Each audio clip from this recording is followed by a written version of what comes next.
Bonjour, bienvenue dans notre série Les réalités pastorales dans les diocèses éloignés. On est toujours dans ce grand et beau diocèse de Bécomo et aujourd'hui nous nous retrouvons à Sept-Îles. Nous sommes reçus par un couple, Dominique et son épouse. Dominique est diacre permanent et enseignant et il va vous parler de la vision du diaconat permanent au XXIe siècle, mais aussi un témoignage du couple de comment ils vivent en couple l'engagement de Dominique. Vous verrez, c'est une capsule tout à fait captivante. Donc, je vous souhaite un bon visionnement.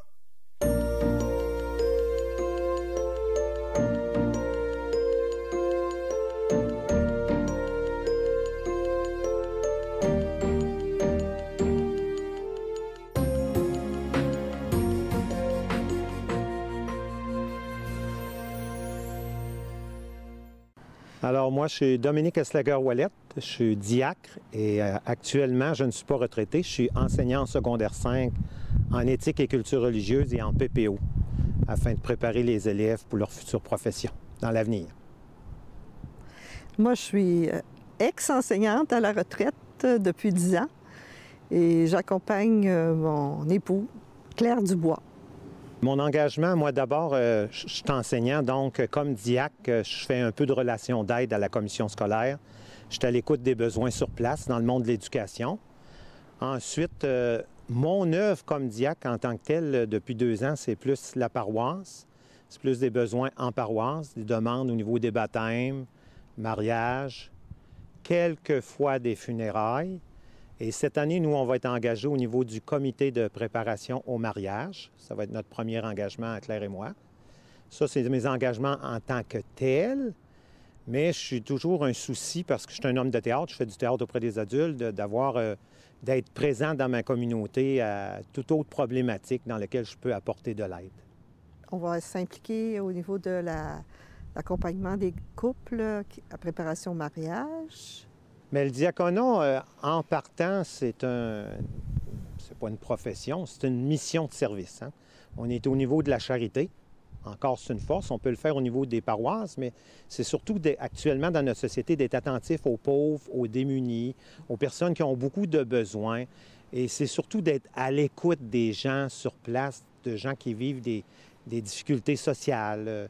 Puis c'est aussi d'être dans notre communauté présent à ce que les autres vivent. Exemple pour l'emploi. C'est pas facile actuellement. On est dans un monde chaotique sur le plan économique. On est dans des crises.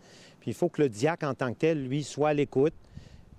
Beaucoup observer ce qui se passe pour pas nécessairement apporter des solutions, mais plus du soutien spirituel, plus au niveau de la prière aussi, être présent au niveau de la prière communautaire pour ce style de demande-là. Sur la Côte-Nord, moi, je suis le dernier qui a été ordonné il y a 2 ans. Ça va faire 2 ans à l'automne. On va repartir notre comité, nous, de diaconat, avec des diacres qui sont déjà en place, puis avec de l'accompagnement avec des personnes ressources de Québec. Je pense que dans les prochaines années, nous, ici sur la Côte-Nord, on va être obligés d'axer avec les demandes du milieu puis avec nos réalités géographiques.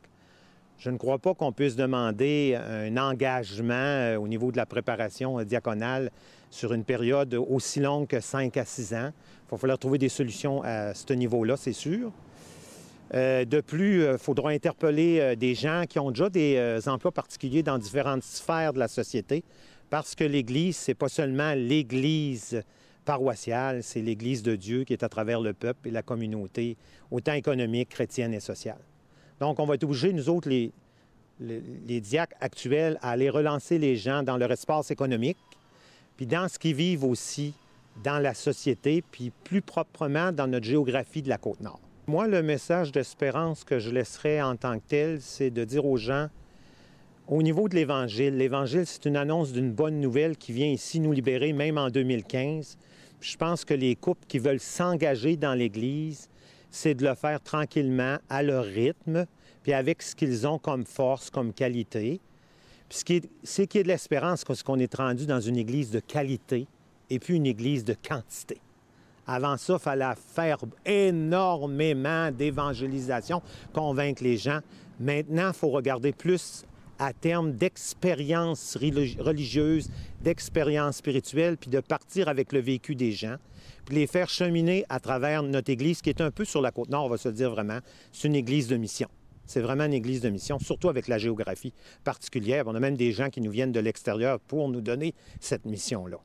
Bien, je pense que c'est par le témoignage, juste en nous regardant, en vivant ce qu'on a à vivre, puis les gens qu'on connaît, qu'on peut influencer par notre attitude, notre ce qu'on est. Parce que ce qu'on est et ce qu'on vit. Oui, parce qu'à ce moment-là, on va interpeller les gens. En étant ce qu'on est. Oui. En faisant des petites choses, on n'a pas besoin de faire de grandes réalisations. Le diaconat, c'est vraiment un état de charité.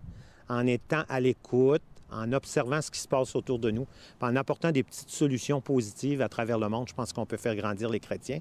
Puis les couples vont suivre, parce que le synode sur la famille va nous ramener à ça, que les couples puissent s'engager tranquillement de plus en plus dans une nouvelle Église, parce qu'on est en train d'entrer dans une nouvelle Église depuis l'an 2000. Mais il faut voir les fruits, puis il faut voir les œuvres.